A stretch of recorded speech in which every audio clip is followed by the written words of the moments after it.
This is an SM Media production.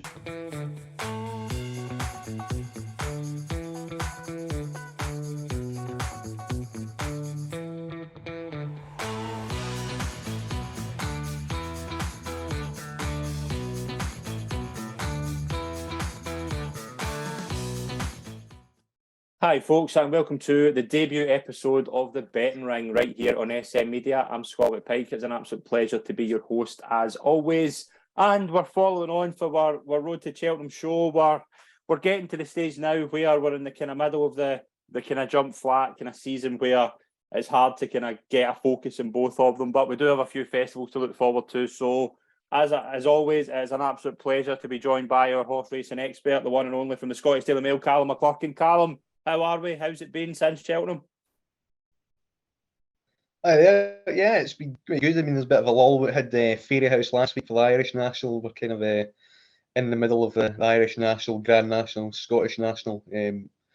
We'll run punches down, and then the flat for the Guineas, and the flat's already kind of had a couple of weeks of that already. So it's kind of that nice wee overlapping period where there's plenty on and plenty to get your teeth into.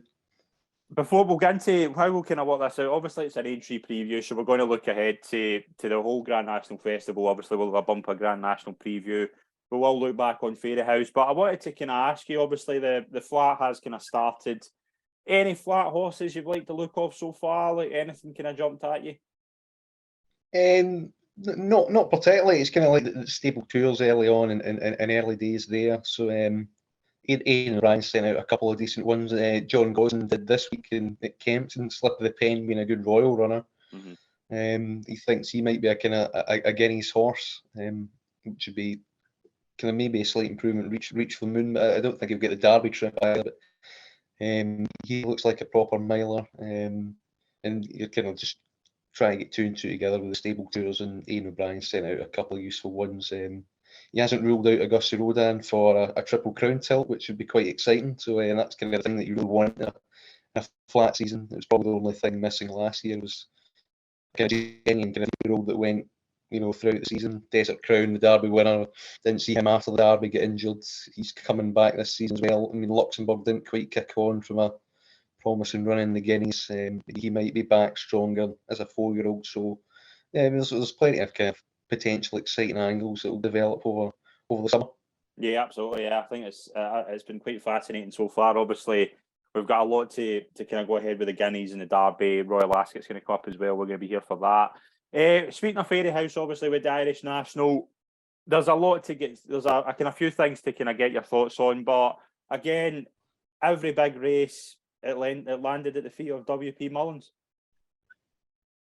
Yeah, even at Cork and in the lesser card, kind of sped eagle that. I think like he had an 8-timer or something one of the days. It just shows how much ammunition he has, really. Even his kind of his crew that missed Cheltenham can come out at Fairyhouse and mop up quite well, and even those at Cheltenham can back it up. And I Am Maximus winning the Grand National from a pretty unpromising starting position was quite an achievement, and probably one of Paul Townend's greatest rides as well. It was if Galloping Deschamps that was best, I mean, this was quite something in a handicap environment. So he's got. I mean, all the tools are there for him to keep striking on, and he's definitely going to have a big say at Aintree as well. I've got to admit, when I Am Maximus won the Irish National, you the first thing you look at is the outstanding ride of Paul Townend, which is up there. He's had a few really good rides in the past few weeks, as we know. But I've got to lie, I'm not going to lie.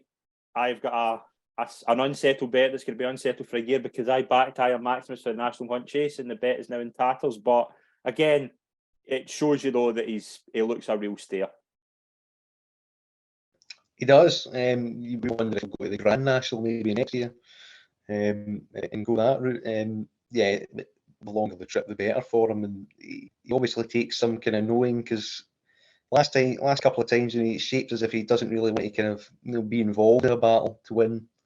And then a traditional Irish National was just completely up his street. Only 6 finished, for instance. So I mean, that's how kind of really, really tough it was. As for Fairyhouse going into Aintree, 52 horses ran at Cheltenham and 3 of them won. There was quite a few notable disappointments. Blood Destiny beating Loads on again. fairly weak race that everyone expected to win. Although the Vast had been beat. I mean, the kind of Cheltenham equation of this 3 week, 3.5 week, 4 week turnaround, it's not easy. And it's quite difficult to back it up and win. Yeah, absolutely. Just a few kind of horses that won the kind of big races. We'll start with Flame Bearer, obviously winning the 2.5 mile. It was kind of overshadowed with the sad news about Mighty Potter. It was a horrible fall as well. But Mighty Potter, obviously, at Cheltenham, disappointed, but we have to take it to tail. A really good horse, and obviously 4 times a Grade 1 winner. Really sad news, but we have to pay tribute to a really good horse. Oh, he was terrific. He was an outstanding novice in the first half of the season.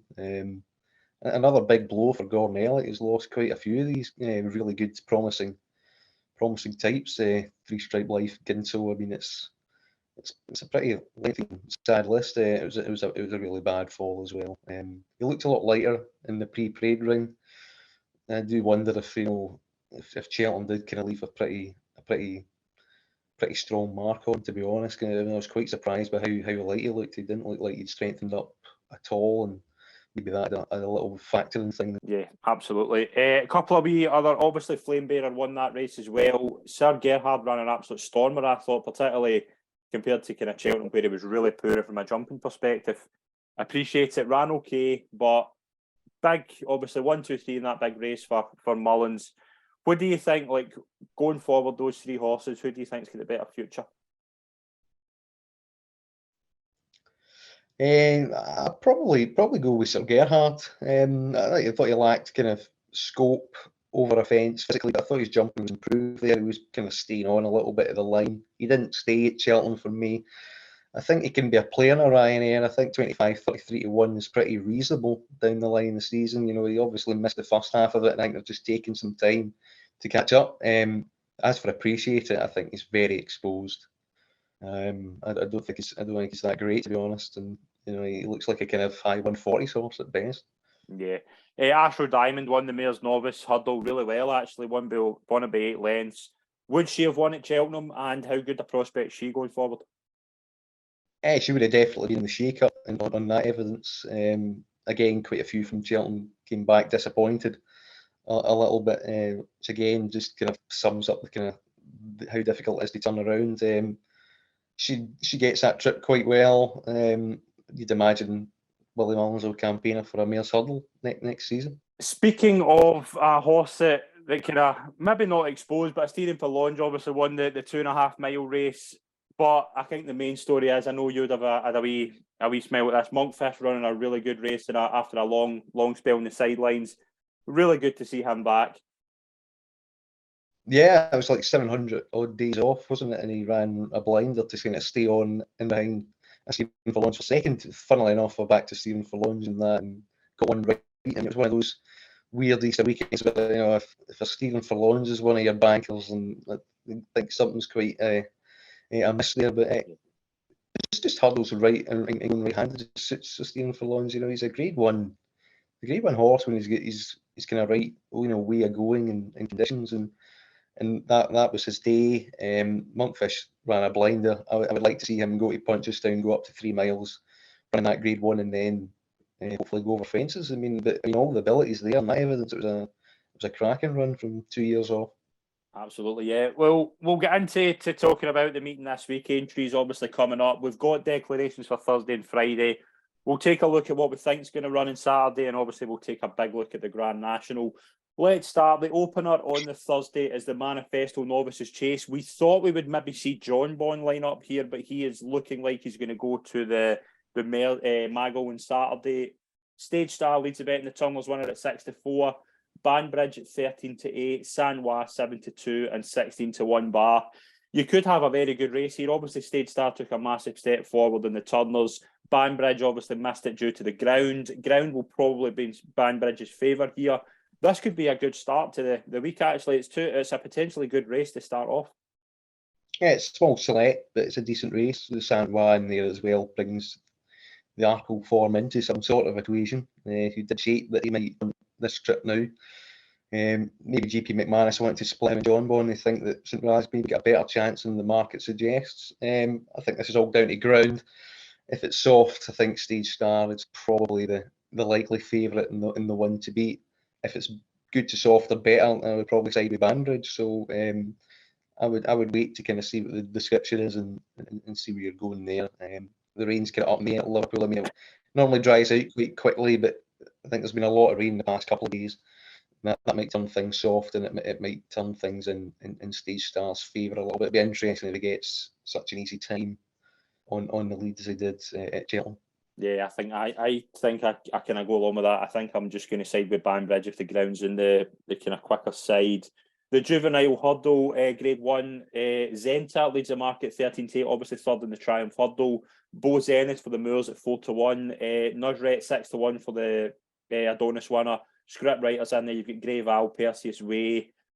What do we think of Zenta? Do you think she is potentially the one here? Because there's a lot of, I think we can both agree that the British juveniles haven't really been that good, and she probably is the best here, but is Cheltenham a quick turnaround for her? Well, that's a angle to take her on, isn't it? I mean, the turnaround, she ran a big race there. Even some disappointed in that race did disappoint in Fairy House. You know, I mean, a 33-1 outsider won that, and I mean, even runners in the Boodles were pretty uncompetitive in that race. Yeah, I would be inclined to just about take her on, but she does have this mare's allowance, and she does have a lot in hand, and she is quite progressive, and people have seen it. If we were taking on, inclined back,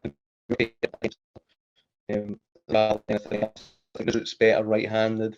I was surprised he didn't go for it, to be honest.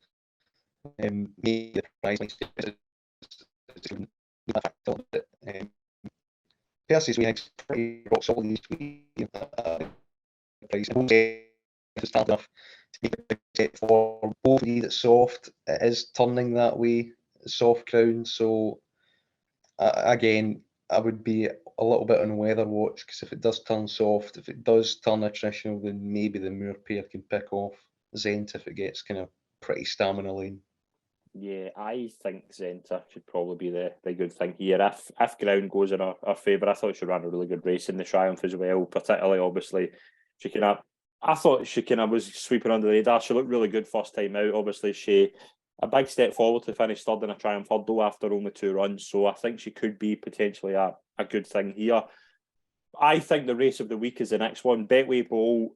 Brave Man's Game leads the market 5-2, running in the colours of solo colours of Brian Drew.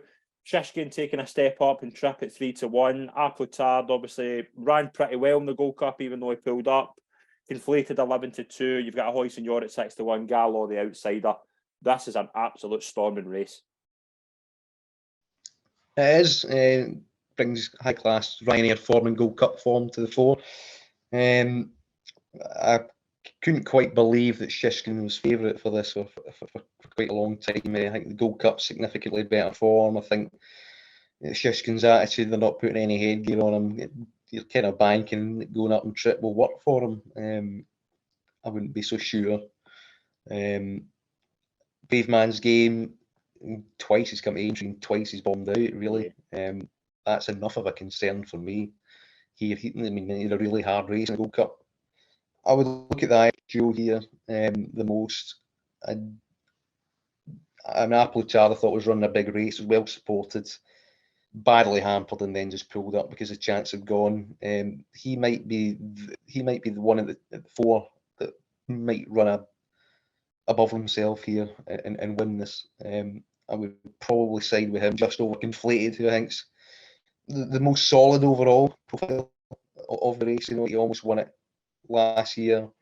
Ran a credible third, he was just outstayed at the end. He ran really well, and he doesn't seem to run a bad race these days. I can see him reversing the form with Brave Man's Game here, just because I think he's maybe a little bit more robust. So yeah, I'd be looking at the Irish pair here. Hoy Senor, obviously Derek Fox has not been on, and he quite likes Aintree.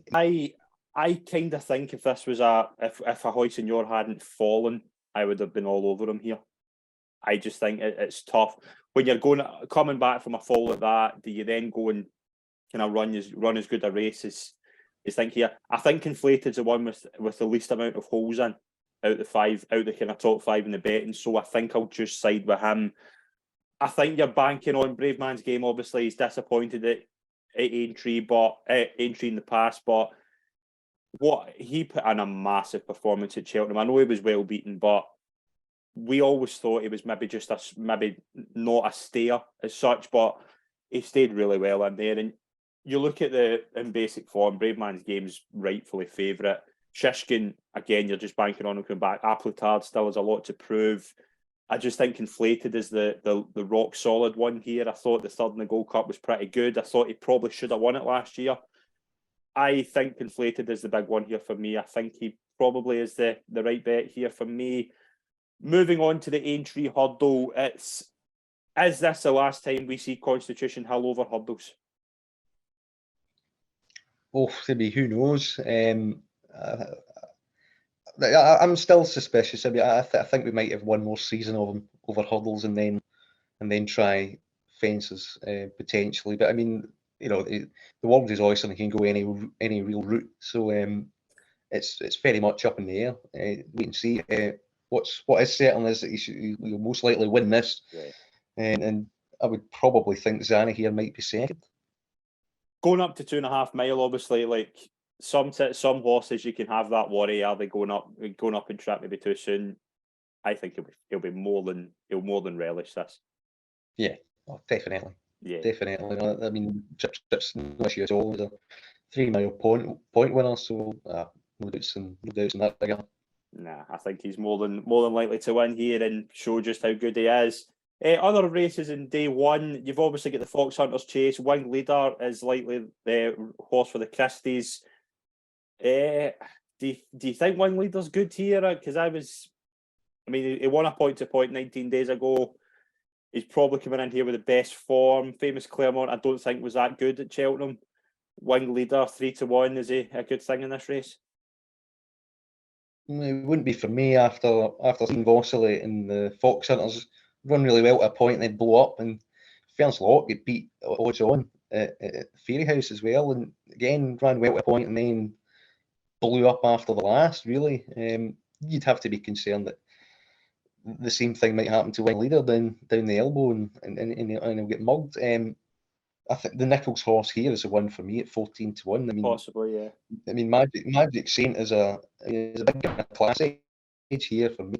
I don't think he's plummeted down the rates that badly. He won last time in a point-to-point, and that should sharpen up quite well. And I mean, Paul Nichols will have this horse mega ready for his daughter Olive. I mean,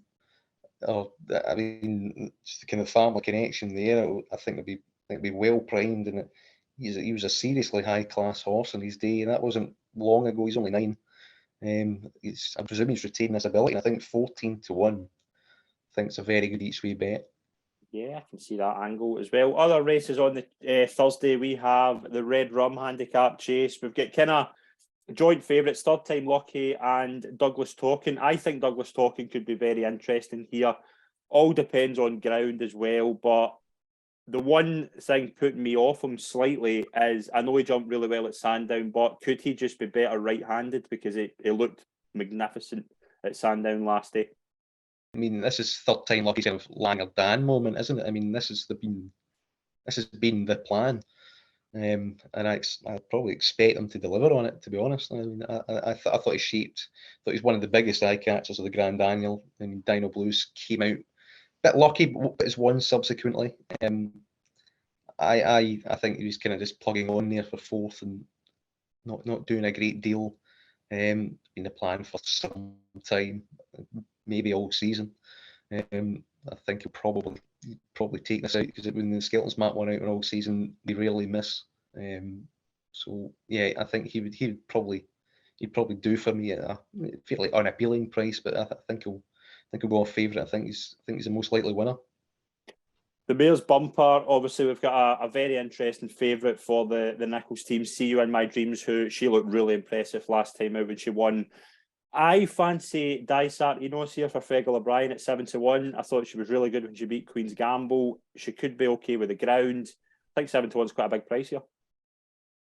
I like the favourite. Okay. I expect her to hack up and win. I think she's really, really smart.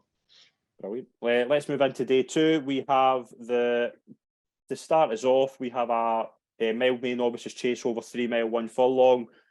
Jerry Calum is 6-4 favourite to right the wrong that of Cheltenham. Probably should have won at Cheltenham. Braun 4-1, Complete Unknown 8s, Gala de la Toe 8-1, Thomas Darby 14s. Jerry Calum, a horse we both like, probably got a sore one at Cheltenham, not winning, but he should make up for it, shouldn't he? Davy Russell on board this time. Interesting. This is a weaker race, and I just think that you should just maybe bowl out here, and I think he'll win this. I mean, I think 64 is fairly reasonable enough. He's a hard type. I think he takes his racing quite well. I wouldn't be worried too much about the Cheltenham bounce with him. Braun's steadily improving. I mean, I thought he was flattered that day, and even Jerry Cole kind of picked him up. He was on that kind of soft pace that the real Wacker set, and he kind of stayed.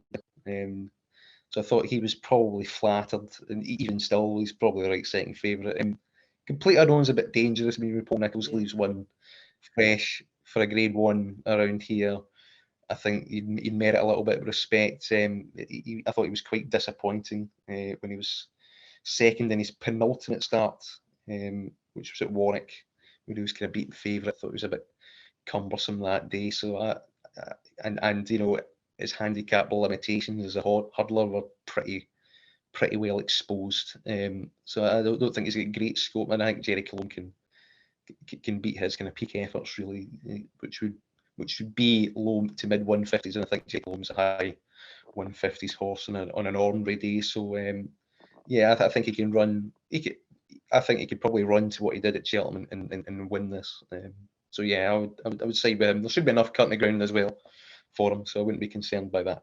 Yeah, I think Jerry Calum will win. I wouldn't put anyone off Complete Unknown, and maybe an each way price. I think he could be really interesting here. The next race, the William Hill Handicap Hurdle, just put every number in a tombola, because I think that's the best way you'll get the winner. Because I cannot pick anything out of this. 9-1 the field. It's really kind of Coral Cup Mark II, isn't it? Really.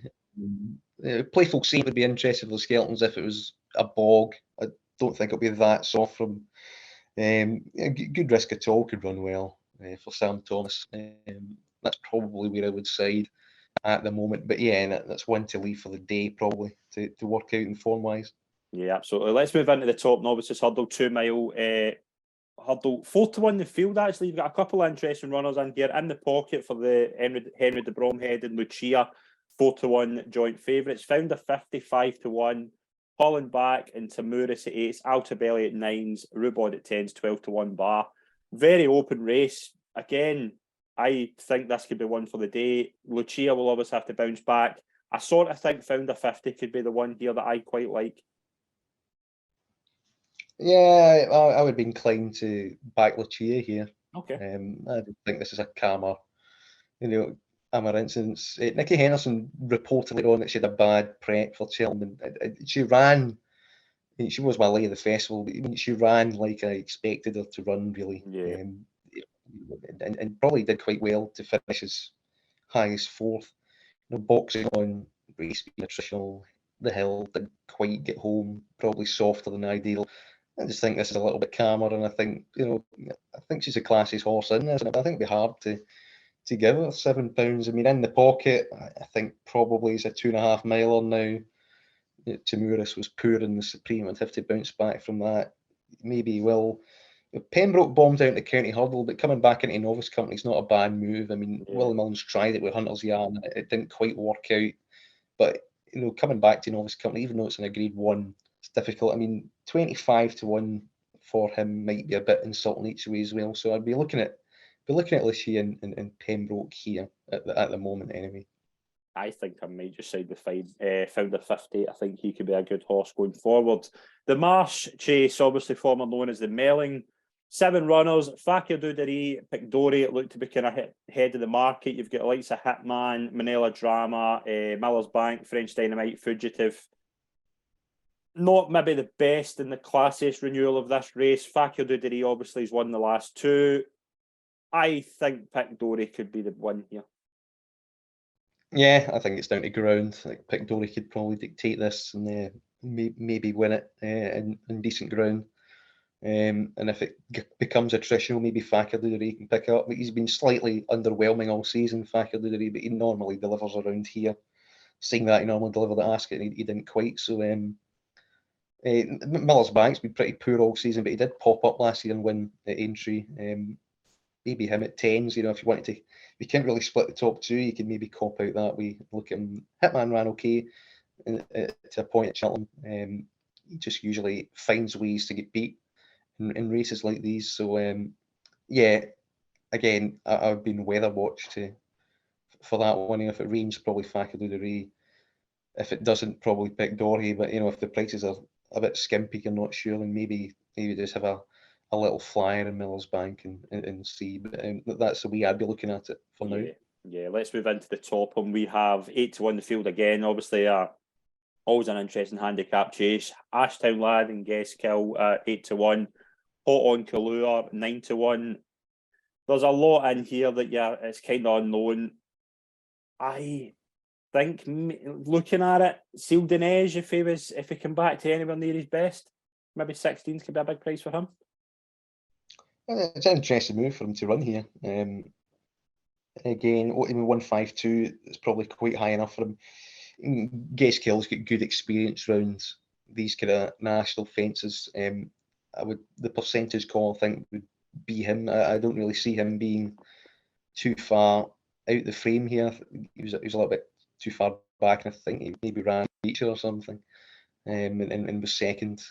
So I quite like horses that with a little bit of experience around there and come back and try and target it. So Guestkill for Greenall and Guerrero will do me for now. Yeah, I'm correct. It's another lottery for me. I don't really, if it's Sealed in Edge, maybe at a price. Sefton Novices hurdle over 3 miles. Absolute Notions clearly looks to be kind of earmarked towards this. Obviously, they kept him away from Cheltenham. He was second in that race behind Goodland. Iroko, Stay Away Faye, obviously winners on the Friday at Cheltenham. Maximilian at 6-1. Grey Dawn and 7-1. This could be a pretty good Sefton, actually. There's a few horses here that I think could have a good chance.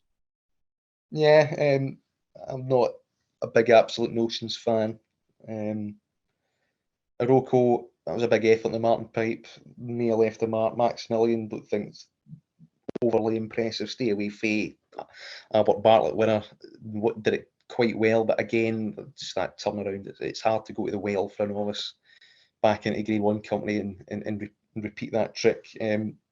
Grey Dawning and Apple Away interest me. I mean, Lucinda Russell's record in this is excellent. They normally fire a promising dart in it, and Apple Away's, very talented mare that's coming through the ranks and doing it in pretty impressive style, and she's definitely a stayer. So her each way, Grey Dawning coming in fresh, get some decent form. So yeah, those would be the two against the field a little bit for me. Final race on the Friday is the handicap hurdle for conditional jockey and amateur riders. I don't know prices here. I'm just going by the declarations. I find it really interesting. I don't know, obviously, why this has happened, but Ollie Murphy is running Go Dante and Jamie Codd is on board. That is a combination I think could be very interesting here. It is, but I like the other Ollie Murphy horse, and You Can Tango. Okay. It's well known in the circuit that this has been the plan all season. It was a bit disappointing the last day, but it was to get a mark really that was competitive for this, and 128 is more than competitive. He's probably as good a novice hurdler as he has. I think I'd expect him to go really close in this. Yeah, so we're both on Ollie Murphy horses there. Saturday, we don't have declarations, but it looks very likely that John Boyne will be running in the McGill Novices Chase. Maybe a surprise that they're keeping him at 2 miles. Obviously, I do kind of see your angle that they might be the JP horses that might be splitting them up. It could be a case of he's up against maybe Calico and Solo at best. This is an awful race. Yes, and I think it highlights just how poor the 2 mile division has been this year in Bragg. And probably the reason why John Bond's come this week, because this looks like a bit of a penalty kick, because he's going to be £7 better than not long till May, who I don't think was crying to come back 2 miles after a good effort at Cheltenham to me. So Marvel de Cerisi was actually unlucky in handicap company last day. Henry de Bromhead. It'd be interesting if they roll the dice with him.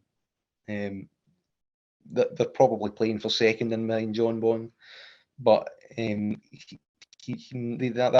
might be the one in mind setting, because I think it's probably better than 141, and 141 is not a million miles away from being second, third rated in this. So yeah, he might be second.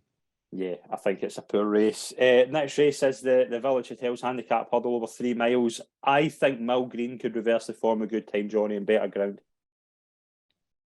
He's really reliable, isn't he, for an 11-year-old? It's pretty exposed, and you think, he can't really keep running to this mark all the time. He keeps delivering, producing. I wouldn't put anyone off him as an each way thing. It's just the thing that bugs me a little bit is he's kind of he's pretty exposed, and you'd be a bit disappointed if there's nothing that's kind of springing in there that might run well. I think West Bilboa is doing nothing wrong. Seattle's probably in for a decent week. It looks a really progressive horse, and I don't think 135 is beyond that. So probably West Bilboa. We'll move into the Mersey Novices hurdle over 2.5. Hermes Alen 7-2. I will be gutted if you don't pick the horse I think you're going to pick here, because he's going up in trip. Hermes Alen has a lot to make up for. The horse you liked at Cheltenham is running here, ran a credible race in the Supreme that you thought was too short. You must fancy him here. I think he's a great bet here. Cheltenham factor. He's out to 7-1, which suggests he might not go. In the Pocket's also entered. Yeah. It has a preliminary entry, so to see if they take that up, but it looks like they might go 2 miles by the looks of it. Dark Rain ran well, but that was a big run. It was a big effort. I'll wonder if he'll actually come on for it or take a backward step. That's my doubt, but I probably won't let him go one back. So him, Irish Point being saved for this, I think, has been quite interesting.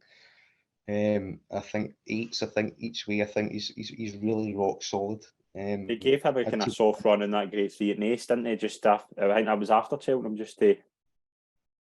That was and Gordon Elliott was quite quick to nominate Aintree instead of Cheltenham. So I think they kind of looked at the Supreme and thought, it's a bit hot, don't fancy that, let's go Aintree and go for the kind of 2.5 mile race. Paul Nicholls was touting going 3 miles up with Hermes Allen. He was quite disappointing for the market strength at Cheltenham. You'd have to have a bit of a leap of faith to come back with him, but on their peak ratings, he's the best in the field. He hasn't quite gone and proved it yet. So Irish Point, and I would obviously be a little safe from Dark Raven, but Irish Point would be the main one. Yeah, I think Dark Raven should be the one here. I wouldn't put anyone off. You wear it well as well. She's going up in trip, which seems to be because she's not declared for the 2 mile race, so she could potentially be one here. 3:35, the Liverpool hurdle. Marie's Rock going up in trip, 11-4. Tia Hoopu 4-1. You get Champ, 4 Importer, Dashel Drasher, Sire de Belly, Home by the Lee. Could be just a Stairs hurdle rematch with the Marie's Rock, who probably should have run in the Stairs hurdle, going here. It's interesting, this race, because Marie's Rock, the Mayor's hurdle run was dreadful. Too bad to be true, I would say. Even for allowing, the fact that the pace and being in the wrong position, but it was disconcertingly bad. You can see why they're going 3 miles. It looks a logical route to go. Stairs hurdle, there wasn't really a hiding place. Tia Hoopu 4 Importer, wouldn't fancy 4 Importer on the back of it anyway. Tia Hoopu, that was a big run. Champ comes here fresh. And another 7-8-1. I think he'll probably go out in the market as well. But the freshness angle makes him a bit appealing. I think Home by the Lee shaped well on a Stairs hurdle, but made a mistake. Yeah. Saddleberry won this last year. Time Hill's got an entry here. Might come back over hurdles. He wouldn't be without a chance if the ground was decent. So Dashwood Rasher obviously ran a blinder. So the front four in the Stairs hurdle, I think I would be inclined to oppose just because of that effort at Cheltenham. Really, where I would go alternatively, I'm not too sure. Maybe Champ because he's fresh, home by the Lee. But I wouldn't be taking the front three in the market either. So I wouldn't be in Marie's Rock. So I would take a couple each way between maybe Home by the Lee and Champ and Time Hill. That's where I would be inclined to attack the race from. Yeah, I probably Home by the Lee probably as the one. I think probably get because it was such an attritional finish in that. Even you look at Florin Porter, you could tell was really pumping away at the end. I think it was a really tough race. We saw that with the ground. Tia Hupu obviously he's obviously lost second again to Dashwood Rasher just with the way that the Stewarden's work. But I think Tia Hupu is the best race. I just don't think it'll be soft enough because I don't think there's to be rain after Friday. So I think I might just have a wee stab at Home by the Lee. Time Hill, I think he's done, to be honest. He could come back over hurdles, but I just think you're taking a leap of faith, maybe going for him. 4:15, the race before the big one, the William Hill handicap chase. Again, very similar to maybe an Ultima, where you've got Phlegmatic could be really interesting if he turns up at 11-2. Chemical Energy, obviously, he only ran 5 days ago. Obviously, could he potentially go here, and could he be big at 10-1? He won't run here. Surely not. Surely not. It's an interesting entry. No chance. I'd be amazed if he ran here. I mean, he's good. I was amazed he ran the Irish National. I mean, obviously not his conditions. I mean, people backing that obviously don't look at the form book. I mean, doesn't want soft ground. And anything after that post Kim Muir, again, I mean, they ran pretty poorly. Stumptown as well. I mean, it's just you can't run another 3 mile 2 race and bad ground again, and then go to an Irish National 3 weeks after and expect to run to form. So no, this race is much of a minefield. Thought Castle Robin was worth a second look if he gets his grounds. If it was soft, maybe Nasalam, but yeah, it's a pretty much a rematch of the Ultima and who comes out best. It would be interesting. Cal Philippe again is probably another one that's quite interesting as well. So yeah, there's plenty of angles there, but I think that's a puzzle that I can happily leave till the day as well. Yeah, I think that before we'll touch on the Grand National last. Obviously, the final race of the weekend is the bumper and the Grade 2 bumper. One with some decent horses in the past few years. Nothing at the moment standing out to me. Obviously, prices will determine that. I quite like Dancing City, but it might need to be a lot better. He might need to step up massively from his run at Wexford. Yes, Sintara of Paul Nicholls, I think, is potentially a real talent. I know it was a Mickey Mouse race at Taunton that he probably won, but so easily won, very, very easily. And his record in this Velocity Lane, what he runs here would merit automatic respect. So I mean, I think he'd be the starting point looking at the race. I mean, he wouldn't necessarily back, but I mean, I do remember that Taunton run. It was quite impressive. And if he puts one away for this, it's usually towards the top of the class down the line, and I think that just merits automatic respect. Yeah, it could be Sintara for Paul Nicholls. Let's get into the big race of the weekend, the Randox Health Grand National. Obviously, the race, probably the biggest race of the year for the kind of vivid punter. It's a very, very open race. Like, it's always a very open race. That's maybe a stupid statement, but this year you've got a lot of potential horses who you don't know how they're going to handle it. Now, obviously, Corrit Rambler, I'm interested. We'll start with him. 6-1, you're on him for the big double for his run in the Ultimate. £10 well in. Interesting who's going to ride him. I don't know if Derek Fox potentially is just keeping himself for this, or if he doesn't ride him, who will it be? What do you think here with Corrit Rambler? Do you think the handicap mark is very good? Do you think his running style is going to suit this race? The Cheltenham turnaround, could that be an interesting one as well? Yeah, there's plenty to consider here. Let's deal with the jockey first. I think Derek Fox will probably make it. Those who like omens will know that he broke his collarbone the month before he won One for Arthur. Didn't stop him. He's probably resting up for this, so I would expect him to make it. It would be a bigger negative than usual if he wasn't on, because the yard's small, because the horse has a bit of knowing, really.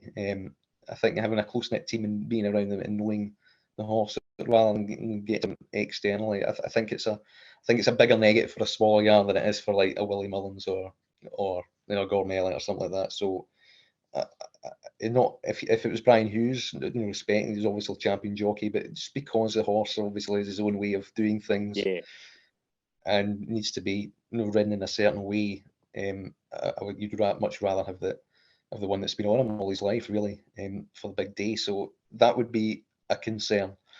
The Cheltenham turnaround, I don't think is, because I thought he was just idle in front. He didn't need to do much. He had a lot in the tank. The four behind him were the other four that were prominent in the market. So he beat all the right horses that day. He's the best handicapped horse in the race. He's £10 well in. That can go one of two ways. The first way of looking at it is, well, it's an obvious starting point, an obvious favourite because he's very well handicapped. Second point of this is a Grand National, and like cup football, form can sometimes go completely out the window here. Cloth Cat was unbelievably well in, didn't fire around the Grand National fences. I mean, he travelled well up to a point, and then I think there's a breathing issue with him. So you just never know what will happen. You need a lot to go right to win anyway. The only thing that would concern me about his running style, not necessarily coming from the back, Noble Yates came from far enough back as well, is he going to hit traffic? You're a bit more vulnerable to fallers in front of you if you're out the back. You could be brought down. So he's a bit of a hostage to fortune, but Derek Fox is really good at that. One for Arthur was delivered in exactly the same way. The issue I would have is that if he jumps the last in front, he can be a bit idle, and he can have a bit galvanising, and that elbow is tricky to negotiate. So, and it's a long way from the last to the line. I would just wonder if he would need company later than even One for Arthur would. I'm not convinced he's bone idle up front. I mean, he wasn't even given a tap in the Ultima, really. And when the Fast or Slow came alongside, he readily pulled out more. So he wouldn't duck it if something came alongside. So it's just whether he'd have time to kind of re-galvanise him if he was challenged, thing like that. But he's well handicapped. He's rock solid. There's still mileage in the mark, obviously, and he's probably just about the rightful favourite. But you need luck. He is probably short enough now at 13 to 2, 6 to 1. So it's probably his price. And if you do like him, I think you'd probably get 8, 9 to 1 on the day. Yeah, I think you'll get more in the day as well. Speaking of kind of other tosses at the top of the market, you've obviously got last year's winner, Noble Yates, who ran actually a really good race in the Gold Cup, considering he had to come from a long way back. He's rated 166, so essentially he's got £20 more on his back than Corrick Rambler. Delta Work obviously could be a big chance. Obviously ran really well in it last year, and obviously won in the cross country. Both of them, what do you think? They're obviously class angles in the race. Do you think Noble Yates could do it again? And what do we think of Delta Work? I mean, Tiger Roll did it again. So he certainly, and he has improved this year. I mean, whether it's enough to defy a £20 rise in the weights, I'm not sure. Probably, if it was just a stone higher, then he probably would be absolutely fine. If he was on Delta Work's kind of mark of 159, 160, he definitely takes some stopping. 160 is a big weight to lumber around, though, isn't it? His Gold Cup effort was good, staying on. It's been a past success before off top weight. Many Clouds did it before, so this isn't completely unknown. And I think the Grand National Test now, I mean, staying's the number one goal. Jumping, the fences are a lot softer, they're a bit lower. The kind of the emphasis on safety and maintenance there is quite high. It's not the kind of ultimate litmus jumping test that it once really was. So. I think he's pretty hard to knock out the frame, but you'd be surprised if he was well enough handicapped to win this. I could see him being third or fourth, I think. And I think Delta Works the same issue. He's the rock solid class angle, a pound lower than last year, where he ran really well. And I think he'll probably run at that mark again and hit the place frame. Really, I think the market's probably pretty spot on with those I top would three. say so. Yeah, I'd imagine you get a decent run for your money with him. third in the race in 2021 off 152, second in the race off 159 last year. Can any second now win the race this year off 167? That's a monstrous mark for an 11-year-old. Ted Walsh must have said something ridiculous in a meeting or something. In a Grand National. The year he got, I backed him the year he was fourth. I think he would have won it the year it was called off. I think he was tailor-made for it that year. Probably, yeah. He's been very unlucky, isn't he? The way it's kind of gone for him. There's one year he was badly hampered at a critical point. He did really well to finish in the frame. So, yeah, 167 looks a really, really tall order for him. Yeah. And I think he's probably handicapped out of it, but without doubt, very, very good horse on the day, and he'll get round. But it's just whether he's carrying too much weight here, and I think he probably is. Yeah, I think that as well. I think he's got too much weight in his back. You've got a lot of horses in here who are potentially flying under the radar. Gaia Duminil, obviously National Hunt Chase winner. Mr. Incredible off 145. You've got Lamilos, Galvin's there as well off 166. I think what we should do is, obviously, we could go through every horse and pick positives and negatives. We've got a list of 4 each. Do you want to start or will I? I know who'll be number 1 on yours. Oh yeah, without a doubt. So I'll start then. Corrick Rambler first. Second, Capodanno. I think he's Capodanno's number 1 for me. I think he's a huge threat. I think he's the best price in this. 25 to 1 for him. Completely unexposed Willie Mullins horse. Massive run last time on reappearance. He's been put away for this in GP McManus and Paul Towney, GP McManus and Willie Mullins combined for the Irish National. Unexposed 7-year-olds. It's now a good profile for this classy. I think 160. It's not beyond. He's probably a Grade 1 operator here. I think he's hugely interesting if he handles the occasion. I think he'd be bang there. Third, I would have Vanillier. That's the one I was going down on as well. I think he's probably crying out for stamina test again. 8-year-old. I don't think he's completely unexposed. His last run in the Bobby Joe was incredibly encouraging. I think he's getting his act together, and it's not the jumping test that it was. So I think he could get away with it a little bit. So he'd be on there. And fourth, I think, would be Noble Yates staying on off a big weight. So I think he'd be fourth for me. But I mean that would be my 1, 2, 3, 4 anyway on it. Yeah, I'm with you in Capodanno. I think he's massively overpriced at 22 to 1. Light race, and he's been lightly raced this campaign. Ran a really good race behind Hot on Callure and Janadil at, was it Goran Park? I think it was a race before Cheltenham. I thought he ran a really good race that day. There was a lot of talk that maybe this could be I know you liked him maybe for a King George. I think he's all stamina. I think this has been the plan all season. I think 160 is not too bad a rating for him. I think he could be more than capable of running a big race here with light. Probably, I would imagine maybe Patrick takes the ride, maybe on him. I hope not either, but Capodanno could be a very interesting runner. Vanillier, I think, as well, another horse who's just been slowly kind of getting campaigned. Obviously, looked a really exciting horse winning the battle at 147. I think he's more than capable of running a big race. I like another Willie Mullins horse, but this would be a shot in the dark. Mr. Incredible, I think, is well in off 145. Everything needs to go spot on for him. Probably should have been closer in the Kim Muir. Has to run better. Would be very, very interesting if he won this race. It would be very, very fitting as well, obviously, considering the owner, Paul Byrne, owned Noble Yates and sold him to the Whaley Cones. It would be some story if he was to win it this year with Mr. Incredible, who's been a horse maybe just looking for a big day. And I'm going to go with another Mr. Horse, and please don't laugh. Mr. Coffee's 40 to 1. This could be play as an each way player. A horse that is, what was it you called him in the previous show? He has more seconds than Jimmy White. And Yes, more seconds than Jimmy White, and I'm Disappointing totally actually finished third last time. And he probably should. And again, he probably everything kind of went well for him that day as well. He had a bad weekend at the last, but he had a bad mistake at the first. I think Mr. Coffey could be interesting here at 50-1. Could give him a wee play.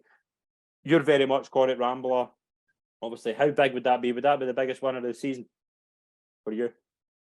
Price wise, yeah, double, yeah. And I've been tipping away at Capodanno and him for quite some time for this. So I mean, it's a good anti-post position to have. And looking at the race again, I still come round to them. They were quite lining. I can't have Mr. Incredible for being at all. A lot needs to go in his favour. Jumping's deplorable. You know, coming from a traditional race at Cheltenham would be a massive. It'd be enough to off-put me. Same with Garda Manil. I think Lemilos will probably come on for the run, but he'll be outstayed. Galvin likely to be outstayed. You know, Our Power might not get round. Prefers going right-handed. The big dog shouldn't be good enough. Longhouse Poet didn't stay last time. Don't think he'll stay here. Neither will Lifetime Ambition. Carefully selected. The bit long in the tooth, high. And, I mean, Velvet Elvis Outsider. I mean, he's tentatively interesting at a big price. Him and Gabby's Cross are two that are interesting, big prices. Rachel Blackmore probably won't ride Gabby's Cross, probably ride the other one, but he's a very similar prep to Manila Times for this Gabby's Cross. So if it was backing one at a big price at 50s, it would be him. The rest of them I don't think are good enough, because I think now this tends to go to horses that are either really well in or really classy. Do you think it's changed? Do you think it's changed now? Like, do you think it's changed now? Obviously, because I remember when I was kind of growing up, obviously you had to be a real boat to win the Grand National. I mean, Moon's a perfect example, won at 100-1. But now Tiger Rolls won it twice. You've got the likes of Noble Yates. There's a few other horses that I'm maybe forgetting. Hedge Hunter maybe a good example as well. Do you need to, since it's obviously changed with the fences getting lowered, do you need to have more of a class angle now to win the race? Do you look more for, as you say, the well-in horse? Do you look for the horse that's got a lot of class form, as opposed to maybe like a snail? Yeah, proven class to the fore, yeah. And I think you're getting a lot more repeat winners. It's certainly not the kind of jumping handicap lottery that it once was, and I think pretty mature market at the head of things kind of sum that up a little bit. I know Yates was a bit of a spanker, but you know, he was young and he didn't quite handle the ultimate and came on for that experience. So and obviously he's proven his class by, you know, doing what he's doing. Tiger Roll's back class was quite something. Yeah, you really need to be a bona fide graded horse. Unless it's heavy ground, it becomes the old traditional kind of grind again. But you know, if it's reasonable ground, just often being to fore and having class and obviously stamina anyway for the trip. But usually they go now at a sensible pace as well in this. I mean, it's not quite the cavalry charge to the first that it usually was. You know, usually it's a bit more sedate than it normally is now, because I think there is, you know, so much kind of world is kind of watching, and it needs to go right for welfare purposes. And I think jockeys are mindful of that with the pace. So when it tends to be steady and the kind of the classy horses, even in big weights, kind of do tend to come to the fore. So yeah, I think the complexion of the race has changed in that regard. So we'll see the agree that we're sitting where you look for the John Ram and don't look for the Patrick Cantley. Yes, in that regard, yeah. So hopefully it's a Corrick, a Ram Rambler double. That would be lovely as well. But yeah, there's different ways to go, but I think you need to be a bit better than just a kind of plodder nowadays. Yeah, absolutely. Yeah, I knew you'd have liked that reference, obviously, because I know we're both losing the plot at Patrick Cantley. But very interesting show. Obviously, we're now at the festival season. We've got Ayr to look forward to next week and Punchestown the week after. But Calum, it's always a pleasure. Thank you very much, and enjoy Aintree. Yeah, thanks again. Hopefully there'll be a few winners. Hopefully so. Thank you very much, everyone that's tuned in to our debut episode of the Betting Ring. Join us for future shows. And as always, please gamble responsibly. We'll see you soon, folks. Cheers.